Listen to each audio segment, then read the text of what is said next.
ناظرین، ڈنمارک کی اکثریت سرکاری طور پر عیسائیت سے وابستہ ہے، لیکن علمی اور عملی طور پر ڈنمارک کی سوسائٹی ایک سیکولر سوسائٹی ہے جہاں مذہب کو انسان کا ذاتی معاملہ سمجھا جاتا ہے۔ اسلام ڈنمارک کا دوسرا بڑا مذہب ہے جو تارکین وطن کی وجہ سے یہاں تیزی سے ابھرا ہے اور ملک میں مکمل مذہبی آزادی اور ہم آہنگی پائی جاتی ہے۔ ناظرین، ڈنمارک میں ایک مضبوط جمہوری اور آئینی بادشاہت کا نظام رائج ہے۔ ملک کا یا بادشاہ ریاست کا سربراہ ہوتا ہے جبکہ حکومت کا سربراہ وزیر اعظم ہوتا ہے جو پارلیمنٹ سے ملک چلاتا ہے۔ ڈنمارک اپنی شفافیت اور دیانتدارانہ سیاسی نظام کی وجہ سے دنیا بھر میں مشہور ہے اور یہاں کرپشن کا تصور تقریباً نہ ہونے کے برابر ہے۔ ناظرین، اگر بات کریں اس ملک کی معیشت کی تو ڈنمارک کی معیشت انتہائی جدید، مستحکم اور صنعتی ہے۔ یہ ملک فارماسیوٹیکل جیسے گرین انرجی، ونڈ ٹربائن، بین الاقوامی بحری نقل و حمل اور زرعی مصنوعات کی برآمدات میں دنیا کا لیڈر ہے۔ ڈنمارک کا معاشی ماڈل فلیکس سیکیورٹی کہلاتا ہے جو کارپوریٹ سیکٹر کی آزادی اور مزدوروں کے حقوق کا بہترین امتزاج ہے۔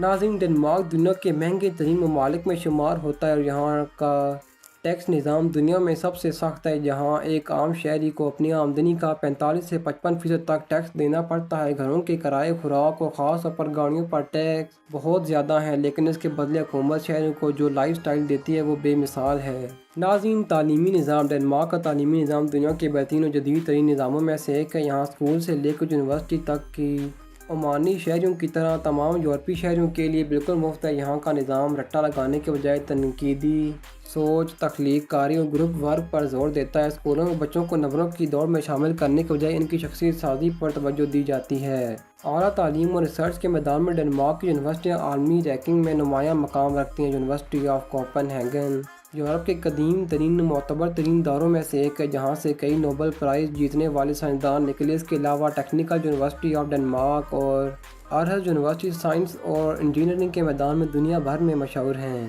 ڈنمارک میں صحت کی سہولیات کا نظام مکمل طور پر مفت اور عالمی معیار کا ہے۔ ہر شہری کو ایک ہیلتھ انشورنس کارڈ جاری کیا جاتا ہے جس کے تحت اسپتال کے خراجات، ڈاکٹر کی فیس اور جراحی کی تمام سہولیات حکومت برداشت کرتی ہے۔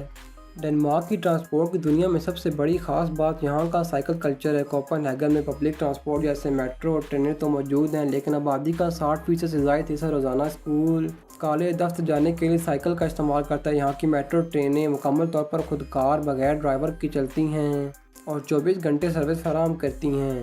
ناظرین، کوپن ہیگن کے وسط میں واقع ایسٹرو گیٹ یورپ کی طویل ترین پیدل چلنے والی شاپنگ اسٹریٹ میں سے ایک ہے۔ کلومیٹر سے زیادہ لمبی اسٹریٹ پر دنیا کے تمام مہنگے ترین لگژری برانڈ، روایتی ڈیزائنز کی دکانیں اور بہترین کیفے موجود ہیں۔ یہاں اسٹریٹ پر فارمرز اور فنکاروں کے رنگ برنگے جوش و خروش ہر وقت سیاحوں کا دل موہ لیتے ہیں۔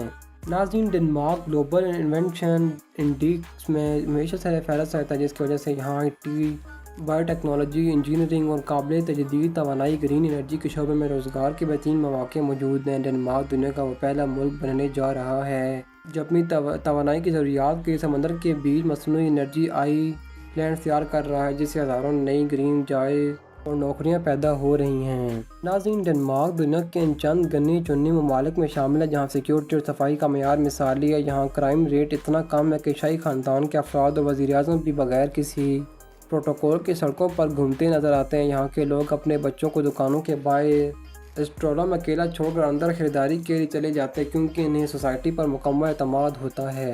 ناظرین، ڈنمارک کے بارے میں چند ایسے حقائق ہیں جو آپ کو دنگ کر دیں گے۔ مثال کے طور پر ڈنمارک کا قومی جھنڈا دنیا کا قدیم ترین مسلسل استعمال ہونے والا جھنڈا ہے جو 1219 سے لہرایا جا رہا ہے۔ یہاں بچوں کے نام لکھنے کے لیے اور رکھنے کے لیے حکومت کی طرف سے منظور شدہ 7000 ناموں کی فہرست موجود ہے اور اگر آپ کوئی نیا نام رکھنا چاہتے ہیں تو حکومت سے اجازت لینا لازمی ہے۔ اس کے علاوہ ڈنمارک میں سائیکلوں کی تعداد گاڑیوں سے زیادہ ہے۔ ناظرین، ڈنمارک صرف خوبصورت ساحلوں، رنگ برنگی مکانوں اور سائیکلوں کا نام نہیں ہے، یہ ایک زندہ مثال ہے، ایک ایسی مثال جس نے دنیا کو دکھایا کہ انسانی ترقی، سائنسی ایجادات اور معاشی بلندی حاصل کرنے کے لیے سادگی، برابری اور ذہنی سکون کو قربان کرنا ضروری نہیں ہے۔ یہ ملک ہمیشہ سکھاتا ہے کہ سچی خوشی فلک بوس عمارتوں، دولت کے انبار میں نہیں بلکہ ایک ایسی سوسائٹی بنانے میں ہے جہاں ہر انسان دوسرے کے برابر ہو اور زندگی کی چھوٹی چھوٹی خوشیوں کو مل کر منایا جائے۔